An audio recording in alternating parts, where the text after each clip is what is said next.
Breaking news Amreli Somnath Bhavnagar national highway road ઉપર અકસ્માતની ઘટના બની। રાજુલાના ચારનાળા નજીક 2 વ્હીલ અને 4 વ્હીલ કાર વચ્ચે અકસ્માત સર્જાયો।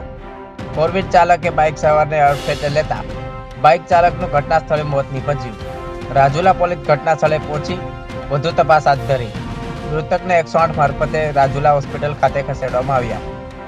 Saurashtra bureau chief Junaid Mansuri.